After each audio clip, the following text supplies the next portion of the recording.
বেনজির আহমেদ ছিলেন পুলিশ মহাপরিদর্শক, দায়িত্ব পালন করেছেন র্যাবের মহাপরিচালক হিসেবেও। যদিও সেসব পরিচয় ছাপিয়ে তিনি আলোচিত হয়েছিলেন রাজনৈতিক বক্তব্য এবং নানা রকম বিতর্কিত কর্মকাণ্ডে। মানবাধিকার লঙ্ঘনের অভিযোগে আমেরিকার নিষেধাজ্ঞার আওতায়ও পড়েন বেনজির আহমেদ। অবসরের পর তার বিরুদ্ধে দুর্নীতি, ক্ষমতার অপব্যবহার ও অবৈধ সম্পদ অর্জনের নানা খবর প্রকাশিত হয়। এক পর্যায়ে দেশ ছেড়ে যান সাবেক এই প্রভাবশালী পুলিশ কর্মকর্তা। গত শুক্রবার দুবাইয়ে গ্রেপ্তার হন বেনজির আহমেদ। এমন খবর প্রকাশিত হওয়ার পরে নতুন করে আলোচনায় আসেন পুলিশের এই সাবেক আইজি। আন্তর্জাতিক অপরাধ ট্রাইব্যুনালের প্রসিকিউশন বলছে, মতিঝিলের শাপলা চত্বর হত্যাকাণ্ড, কক্সবাজারের একরামুলের ক্রসফায়ার এবং গুম ও অপহরণ সহ অন্তত 10টি অপরাধে বেনজিরের সম্পৃক্ততা মিলেছে।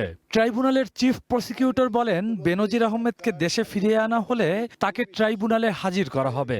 বেনজির আহমেদের মতো একটা কুখ্যাত সন্ত্রাসী, কুখ্যাত অপরাধীকে দুবাই সরকার কোনোভাবে আশ্রয় এবং প্রশ্রয় দিবে না। তিনি শুধু শাপলা চত্বরের মাস্টারমাইন্ড না, তার বিরুদ্ধে আমাদের ওখানে 10টির মতো মামলা আমরা কিন্তু ইনভেস্টিগেশন করে যাচ্ছি এবং প্রত্যেকটার সাথে তার কানেকশন আছে।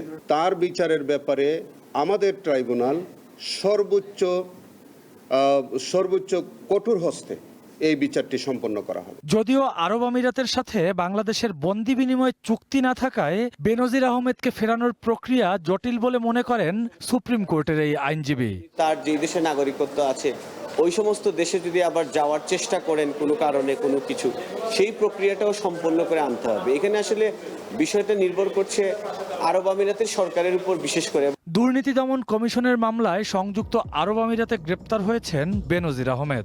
সরকার বলছে তাকে দেশে ফিরিয়ে আনার চেষ্টা চলছে।